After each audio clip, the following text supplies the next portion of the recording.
living a full and well life. This is put together, grow, authentic. We feel it. Take care of ourselves.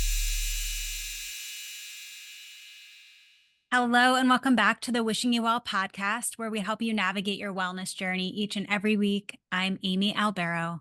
And I'm Catherine Van Eyck. We're both licensed therapists and simplifying all things wellness for you. This week, we have Dr. Shivani Gupta here to tell us all about Ayurvedic medicine. Yes. Welcome, Shivani. Thanks for having me. We're so excited to get into all of your knowledge and expertise here. But before we do that, we love to start all of our episodes with a bit of a check-in as it relates to self-care. It's so important for us to, take a moment to pause to see how we're doing, what we're needing before we proceed. So we wanted to kind of start with you. If you can share with us, how you are and what your self-care is looking like these days. Oh, my self-care is looking like more and more self-care is needed to keep up with the pace of life. So today I worked out. I had a super nutritious breakfast. I'm having my tea time as me time regularly, which is my favorite act of self-care, to just check in with myself and pause for a moment throughout my day and kind of anchor self-reflection. And yeah, I am doing more and more self-care every day right now because life's getting more intense. And so I find I need more self-care than ever.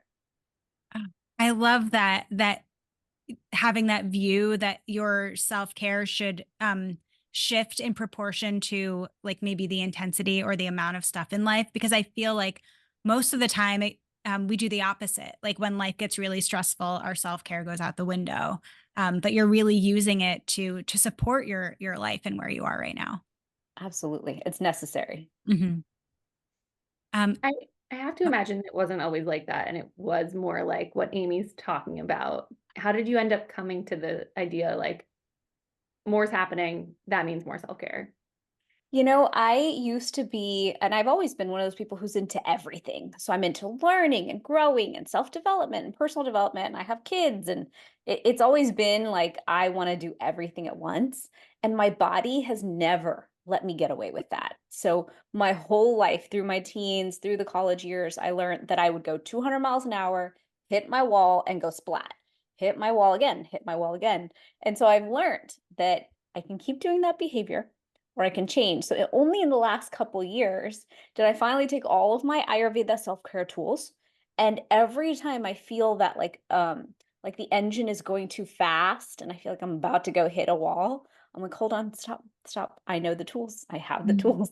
The tools are sleep better, work out consistently, eat really well, practice the Ayurvedic self-care tools, invest in every tool for perfect sleep, put on the brakes, and rest and recover for the speed you want.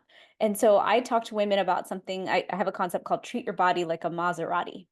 And so if you're going to treat your body like a Maserati, would you let it go slamming into a brick wall? No, you would stop for an oil change. You would stop to fill up the gas tank. So that's how I think of it for myself, is if I'm running on empty too many days in a row, I don't get to do the work I want to do. So I better put in the brakes and put in those self-care moments to prevent the burnout. I love it. Treat your body like a Maserati. That's so true. It's such a good visual too around just like slamming into a wall repeatedly. I'm that person. You're describing me or my journey, I guess, in terms of self-care. And I feel like I'm still learning it. Like I feel like every time I slam into the wall, I'm like, okay, Amy, like do better next time.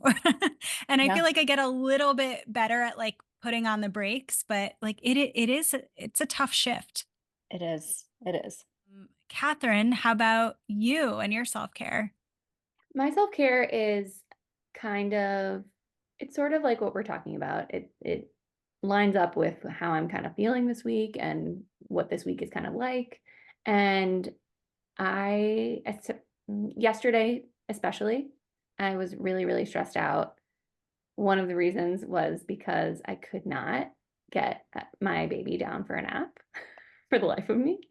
And she was really, really cranky. And so even the time between the nap and the sleep at bedtime was like extra, extra difficult and exhausting, just mentally dealing with her like whining. And I have to say, I'm very fortunate to have a very even keeled, easygoing baby girl. but she's still a baby and she still has moments where she's going to be cranky or she's going to be fussy. And that's just how it goes. I get that. So that still, knowing that, it still really took a lot out of me yesterday. So my self-care, especially yesterday, was having the time to myself to go work out last night. Typically my husband will put my daughter to sleep and then I'll leave, I'll go to the gym and work out for 45 minutes or an hour. And it was one of those days where I was like, I just need that time to myself. I need that time to just release and like take a break, take a breather. And I have to say, I was like totally exhausted and really didn't want to do it, but also knew that it was really going to help and really knew that it was kind of like an anecdote to the day. So an antidote to the day. So that is my consistent self-care, but especially yesterday self-care. I get that. Yeah. Yeah. That sounds tough. And it's one of those parts, like what you were saying of like, I know this is like part of the reality of like having a infant, right? And it's still hard. And I like that you gave yourself space to kind of like honor the both and there. But as well that you took the time for yourself too, despite how exhausted you were feeling. Yeah, part of me was just like, I just want to curl up on the couch and kind of chill out that way. And I think that would have been self-care too, but I just knew that this was gonna fuel me that much more, and it did. I'm glad I did it. For sure. How about you, Amy? How's your self-care? How are you doing?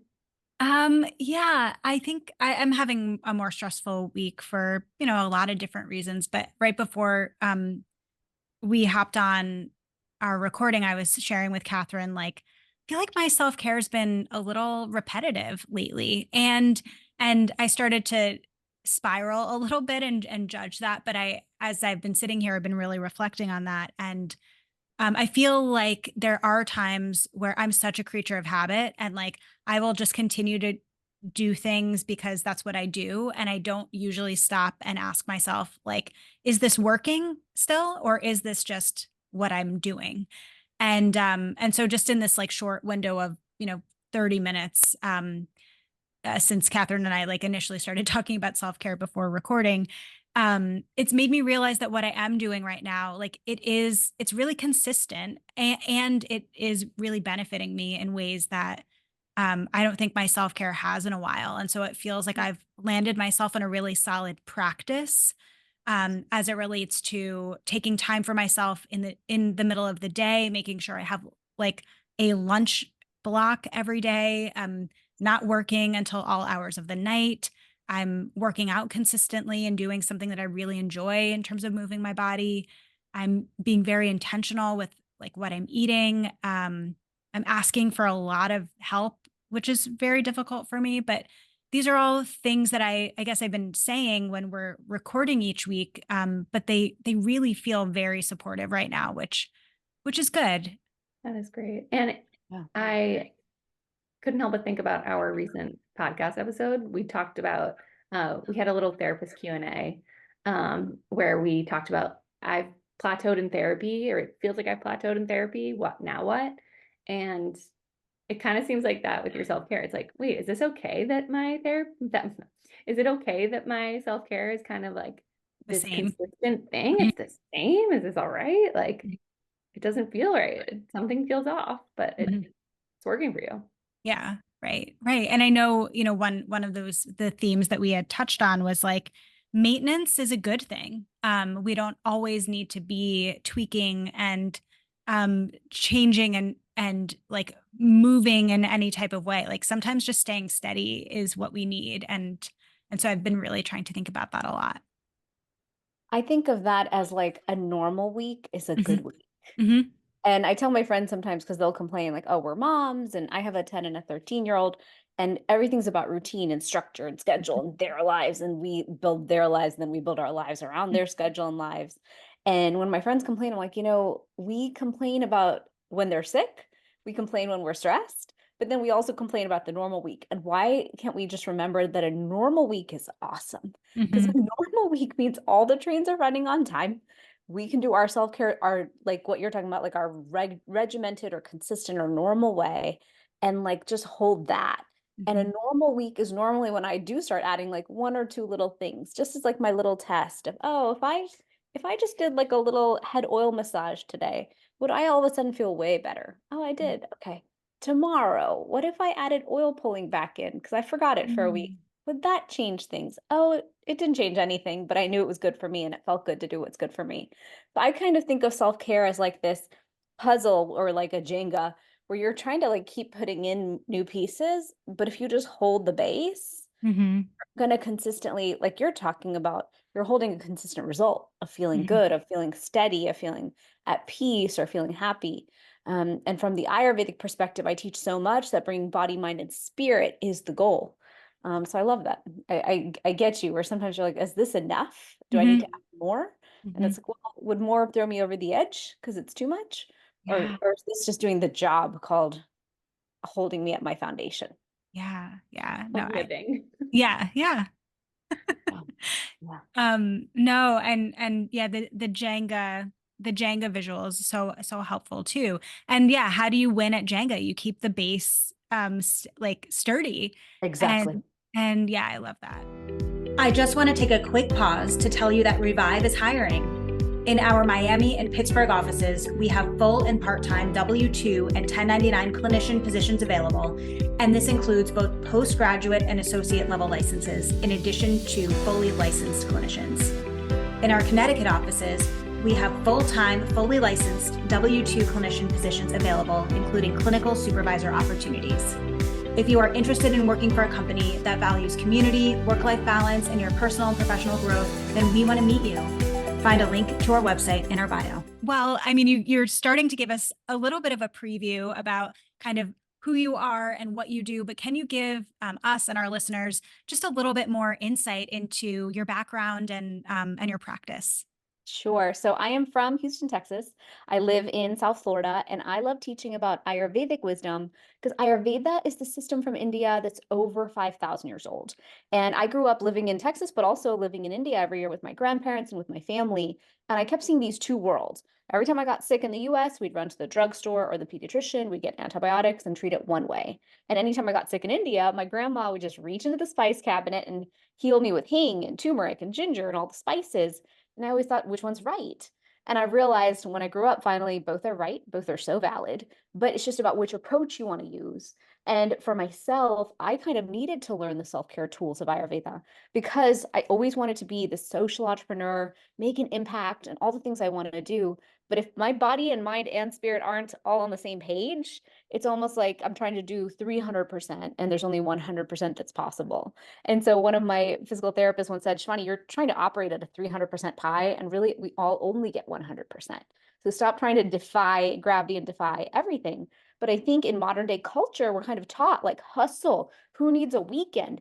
Put in 5 years and you'll just be set for life. Like I see all these messages and I'm like, that's called adrenal fatigue, burnout, digestive issues, horrible chronic disease, and inflammation. Like you are teaching us the worst thing for our bodies. We're not all the same. Men and women's bodies run differently. We have cycles, we have circadian rhythms.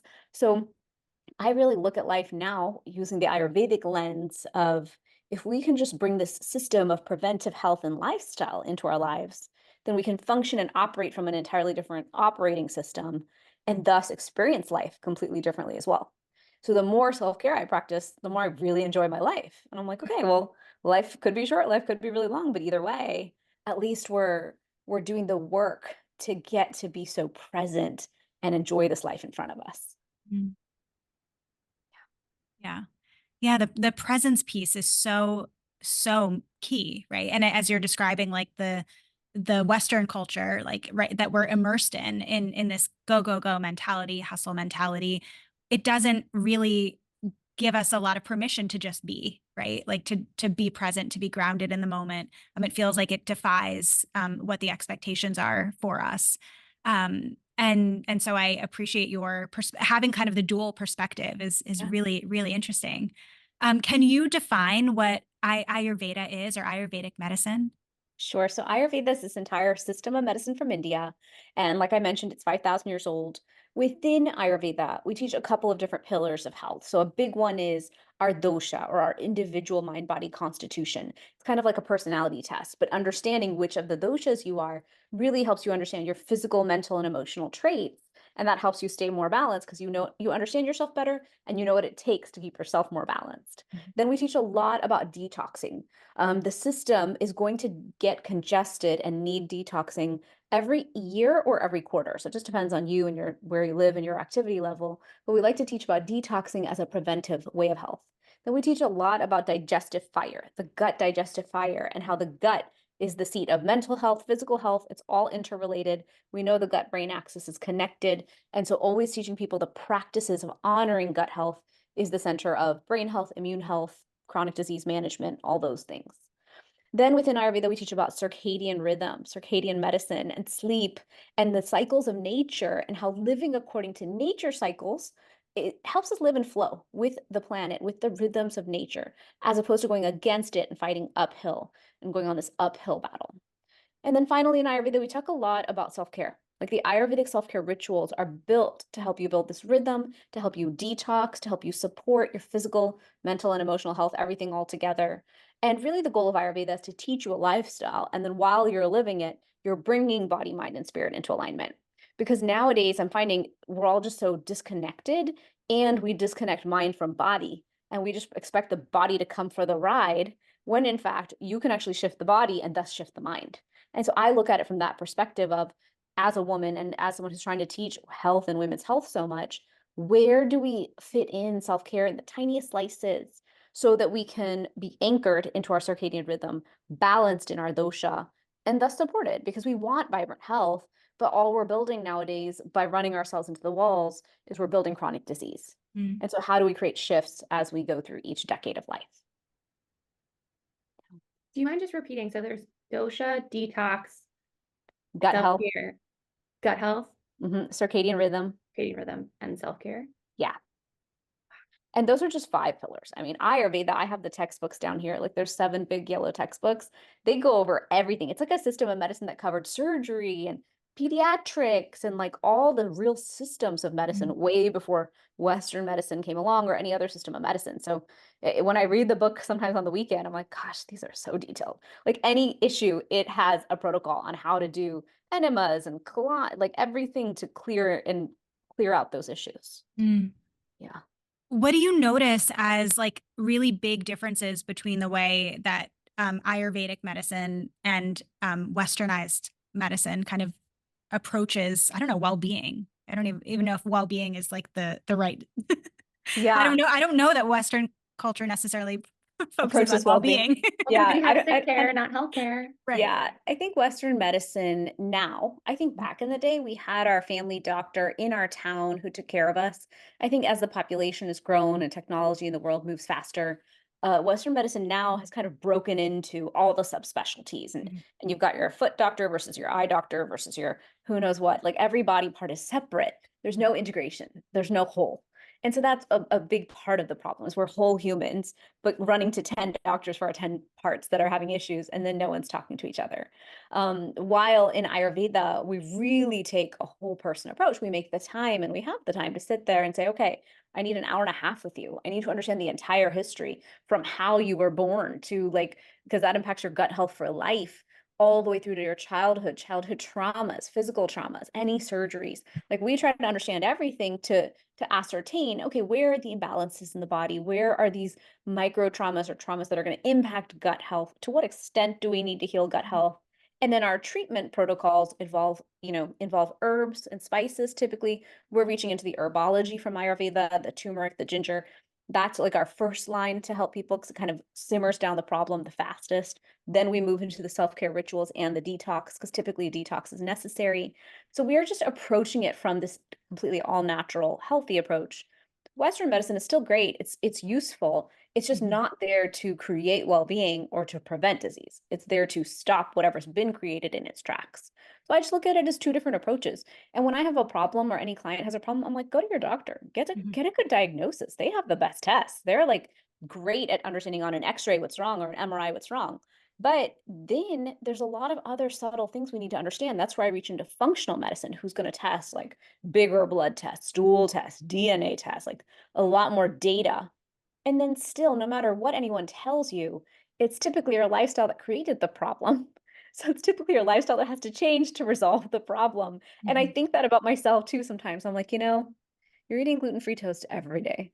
Like that will add up for you at some point. Like everything we do adds up. So the more we can live seasonally and adopt these practices, the better off we are. Mhm. Yeah. Well, it's interesting. I was thinking about my own experience with just my own like health journey and seeing a functional medicine doctor a few years back. And I didn't realize that a lot of what had brought me to him at that point was just like prolonged stress, like chronic stress and adrenal fatigue.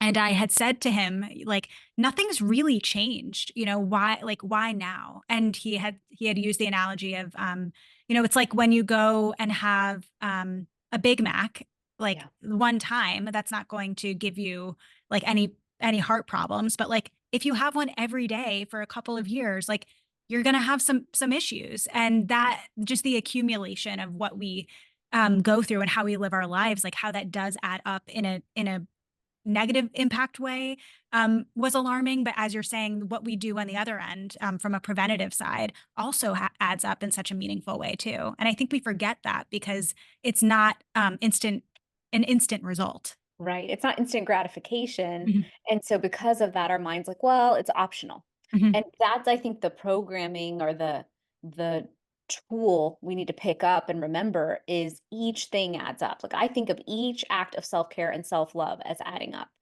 Today I had an easier schedule. My first appointment was at 1. I was like, Mhm. okay, I can work out and eat well and take a long shower and do something good for my hair that's nourishing and scrub my body. I had the other option to just work and work Mhm. like crazy. Both options were useful and good.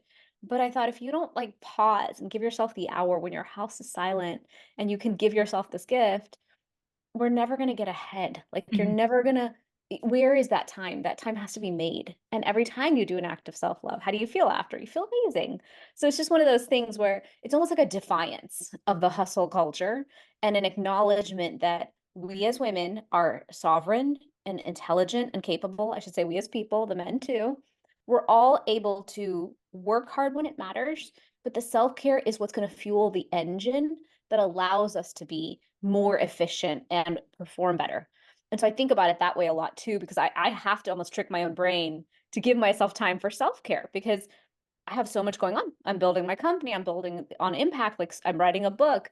The list never stops of what I choose to do. So, like I said at the beginning, I'm trying to invest in self care at the level of work because that's the only way I can hold the pace of the work. Mhm.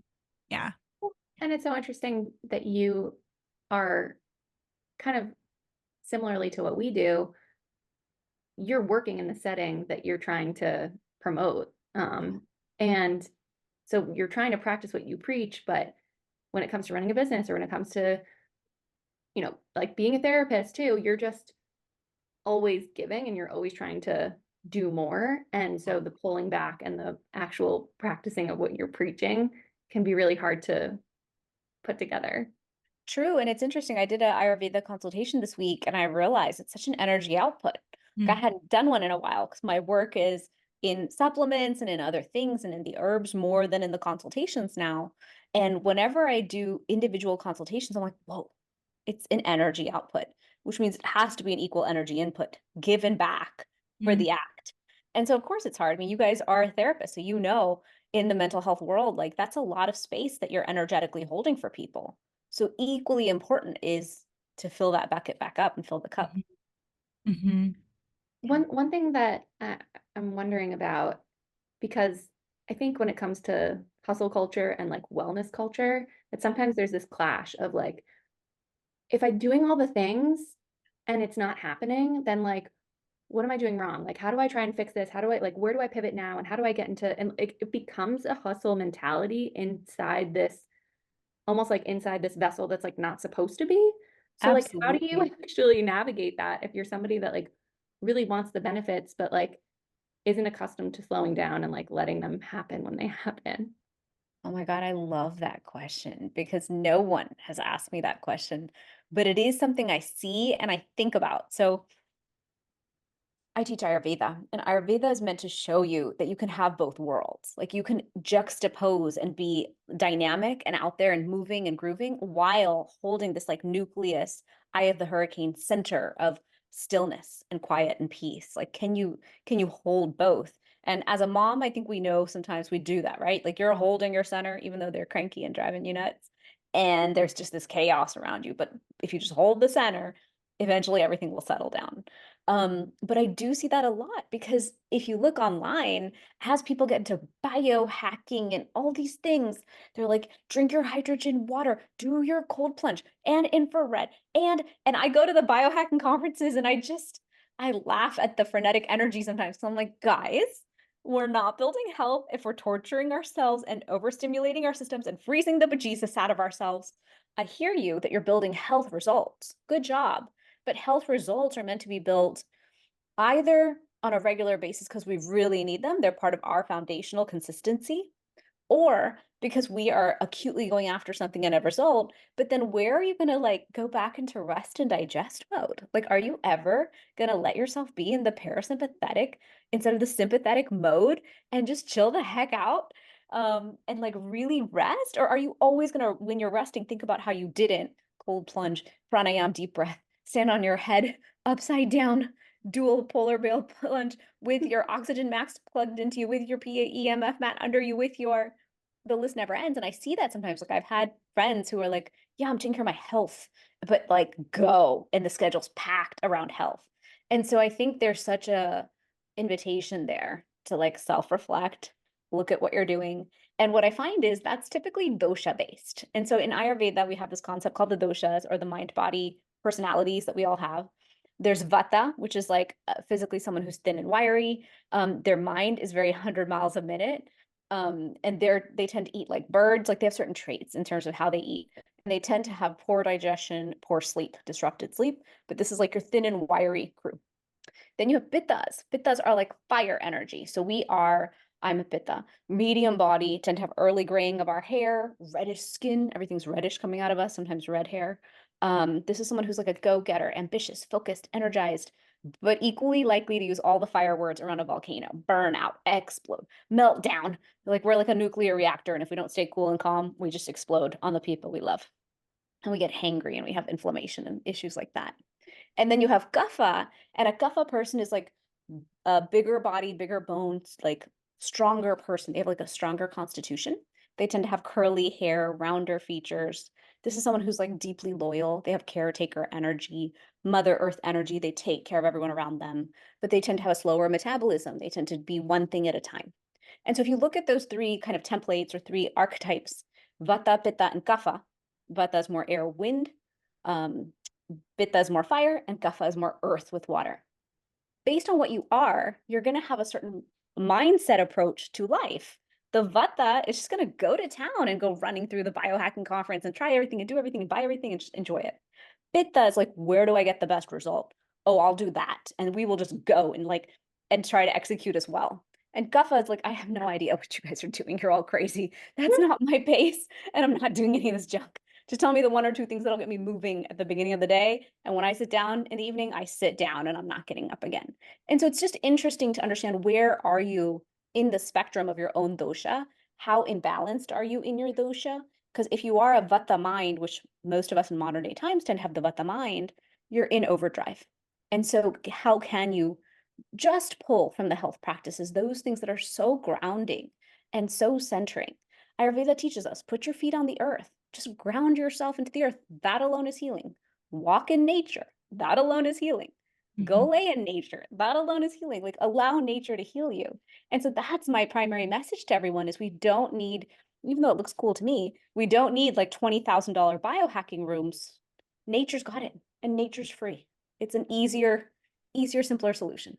Wow. Okay. So I'm digesting that. And also, we're both nodding, right? That we're both pithas. Yes. Yeah. And you can take the dosha quiz on my website at Oh, shivanigupta.com. I have the dosha quiz for free because Great. everyone always wants to know after this, like, what's their dosha? And I love it because then they'll message me on Instagram and they're like, how did you know? How does this thing know all about me? I'm like, this is Ayurvedic wisdom. Ayurveda is just ancient, so Yes. it's right. It knows everything. But it's so fun to know, like, which one are you primarily? And then you can understand how to intuitively start practicing self-care to stay balanced. I love that so much. Because like we on our podcast, we talk all the time about like self-awareness basically is so meaningful. Applied self-awareness is really the ticket to like just feeling better, just growth in general. And so I love that you're saying like, okay, we can learn something about ourselves and figure out what to do with this information to support this thing that we know about ourselves. So that's very, very cool. We'll be sure to drop your website in our show notes too, so that we can all be confirmed in which dosha we are. Awesome. can you talk a little more in detail about the other principles? Yes. So we have doshas, which is a big one. Gut health, big one.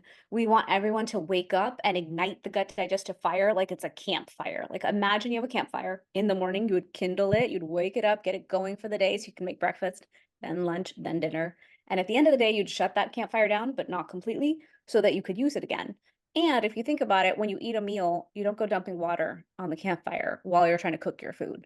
So in the same way, we teach not to hydrate during our meals. So I have such a like habit of never hydrating around my meals that when I am sitting down, I'm like, I better hydrate because I forget. And I can tell in my brain that my brain's not like supported unless I'm hydrated.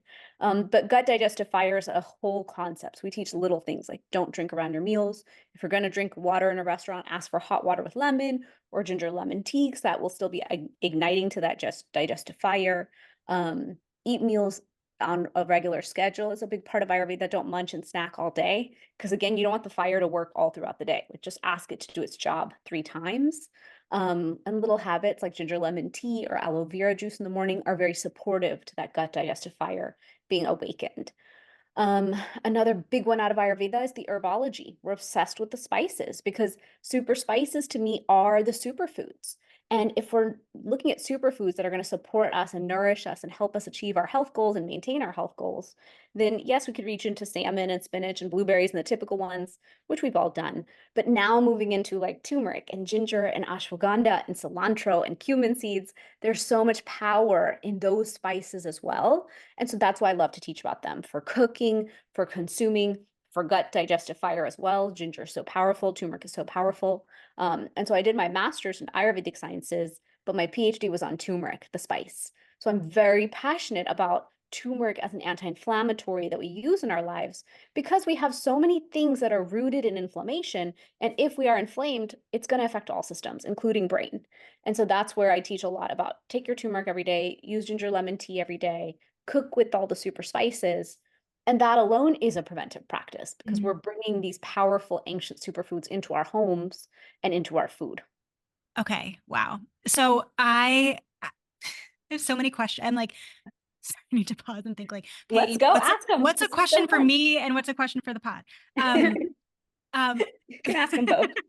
It's all fun to me. Yeah. Well, so one thing that I really love about what you are talking about is how accessible all of this is, and that we really do have it kind of at our fingertips or at, the nearest farmer's market or grocery store, which Yes. is so powerful. Like to know that, that we have what we need like right around us, which is great.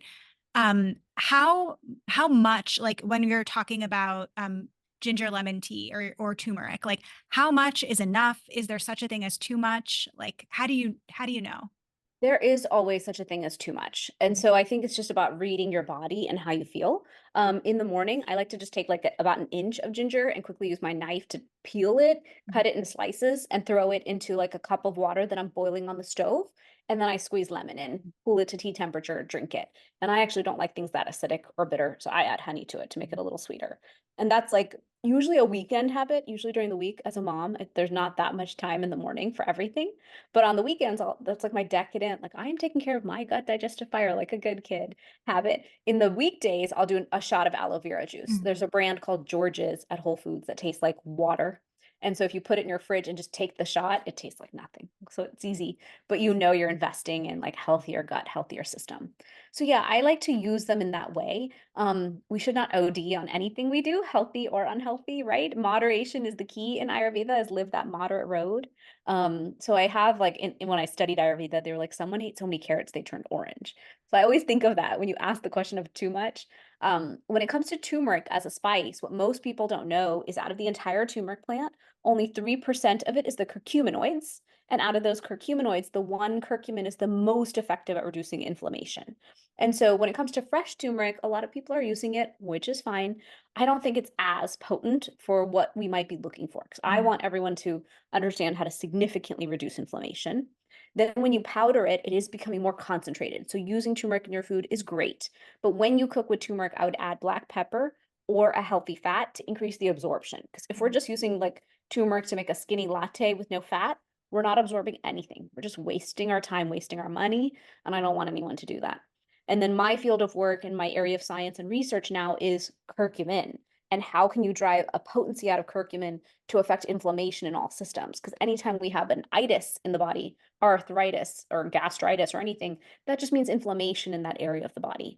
And so I've been studying dementia, Alzheimer's, like I'm studying every area of longevity, even with curcumin, to see how can we shift health using this simple herb and an extract from it. Wow. Amazing. So is that where your products stem from?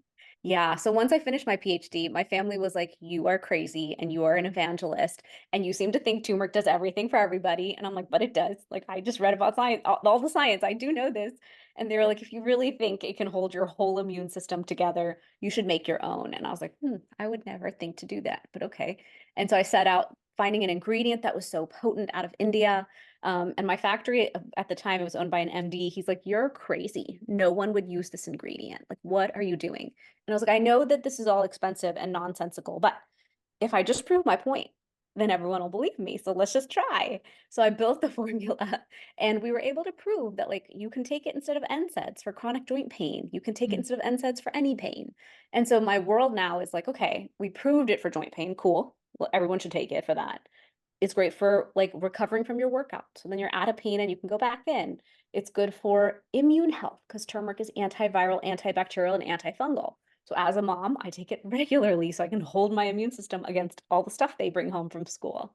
And then it's antioxidant and anti-inflammatory overall. So for wellness and for prevention, I loved speaking into like, as a society, we're inflamed. When we're so stressed all the time, we're causing mental inflammation, which is physical inflammation. So if we're going to be inflamed all the time, let's just at least get inflammation down so the body can function properly while we're dealing with whatever we're going to deal with, because life will bring its stressors. But at least if we have this like shield around us, then we can kind of function better as we deal with it. Yeah, that makes a lot of sense. Like, it's going to rain, bring an umbrella kind of idea. Yeah, true. Okay. Wow. So that's really, really amazing. And can people find that on your website as well? Yes. Yeah, both are on there. Okay.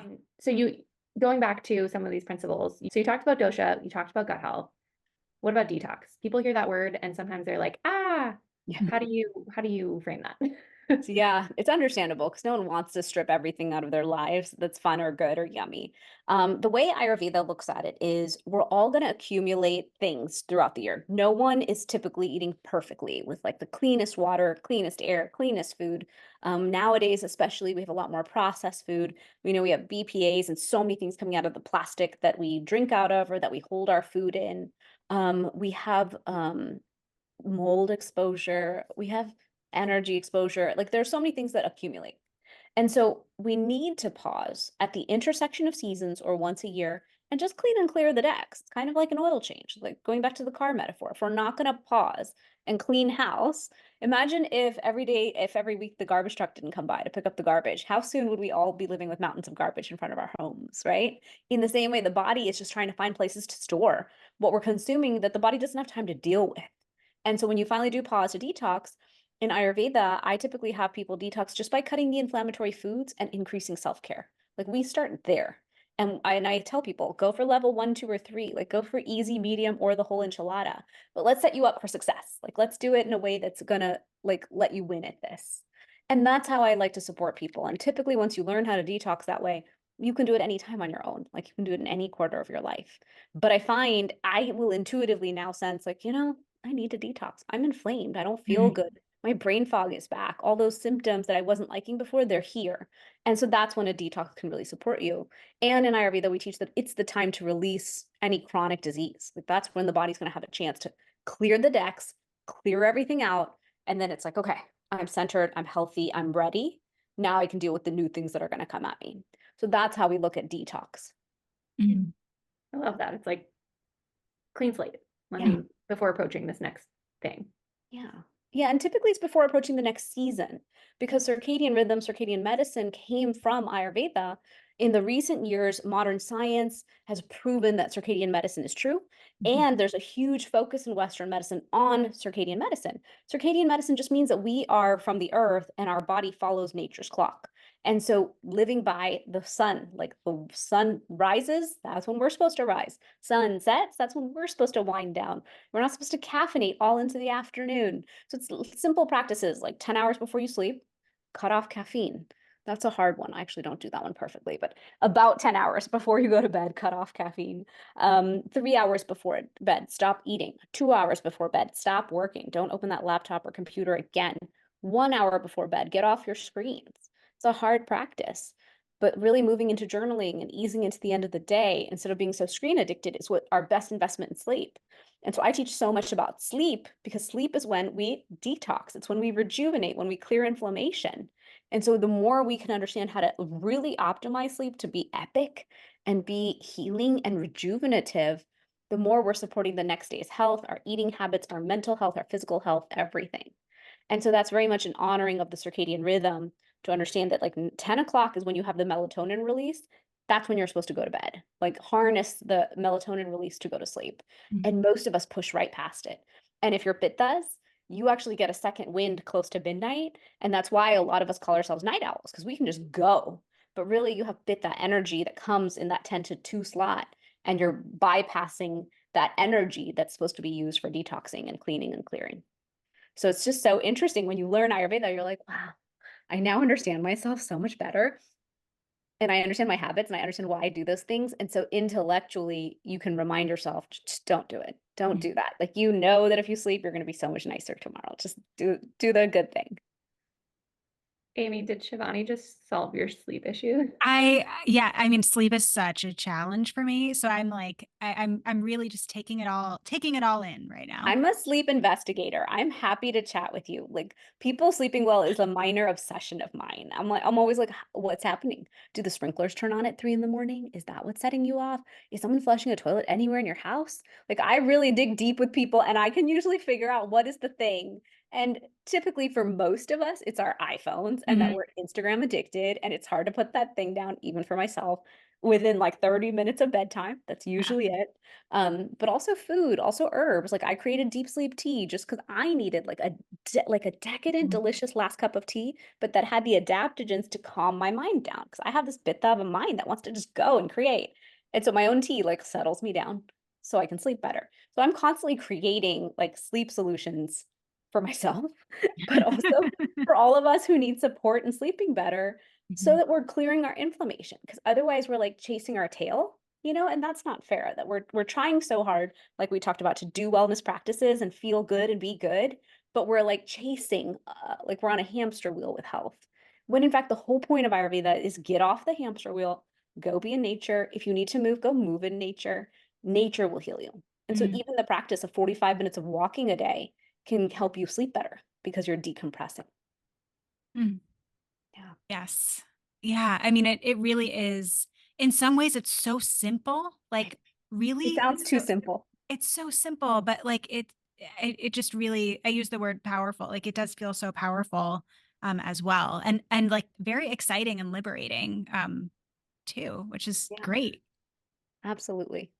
It sounds simple, but not easy. It's like that. Exactly.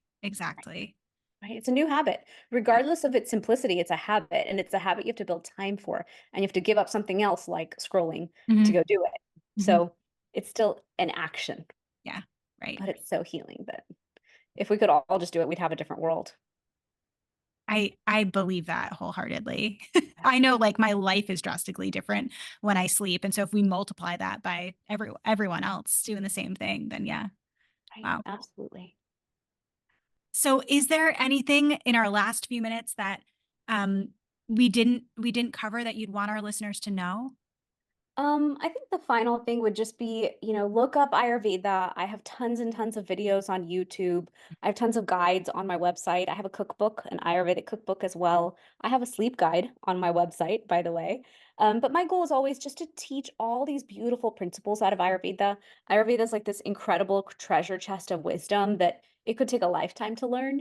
And so my goal is always to pull like each gem out of it and give it to us, the modern day woman and man, in a way that we can utilize it. Like it has to fit into our lives. It can't be something that like, oh, we have to go live the Ayurvedic lifestyle and take all day to do it.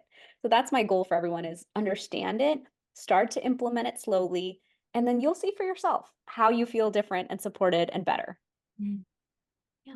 Gosh, I love that. And I appreciate all of the resources that you've created. And also like this seems to also be a theme with a lot of the entrepreneurs that we meet with too, is like coming from a place of like wanting to do something that also helps you help yourself. Yes. And that allows us to help others as well. And yeah, I'm so excited to learn more from you, from all of the resources that you've shared. And I really appreciate you being here with us today. Thank you. Thanks so much. And I made a special code for your audience. It's wishing Yay. you well, and that'll give them 15% off at fusionaryformulas.com. Fusionary. Fusionary is the name of the turmeric and the sleep solutions and the teas that I make. But you're right. You very much make things to solve your own problem. And then you know that they're going to help others. So I even made a tea called Unwind Tea because as a mom, I was like, I need to unwind at the end of my day, but I don't want to crave a glass of wine or something like chocolate for it. So I'm constantly trying to figure out like, okay, how do we use adaptogens? How do we play with the spices and herbs of Ayurveda to win? So yeah, I totally agree with you. That's Yes. incredible. Well, Thank you for the code. That's so yes. nice. Thank you. Thank you so much for that. We'll be sure to put that, your website, your Instagram, all in our show notes so that everyone can also follow along with you and continue to learn from you as well. But thank you so much for being here. We appreciate you so much. Thank you. Thanks for having me. Okay. We will hopefully talk to you soon. I'd love to have you back to come get into a little bit deeper dive on some of these things at some point too. For sure. Anytime. Great. Thank you so much, Shivani. Thank you. Thank you again so much to Dr. Shivani Gupta for being here with us today and beginning to teach us about all things Ayurveda. We're definitely excited to have her back so we can dive into more of those pillars and her expertise to help us live well. We will be back next week with another episode of Wishing You Well. But if you can't wait until then, you can follow us on Instagram at ReviveCFW. You can follow me at Amy Albero LCSW, Catherine at Catherine Van Eyck. We also have another podcast that is launched exclusively on our YouTube channel called Reactivity TV, where my husband and I talk about all things reality TV, specifically The Bachelor. We have lots of opinions on this season, so definitely give that a watch as well. We appreciate you being here, and we will be back next week with more. Until then, we are wishing you well.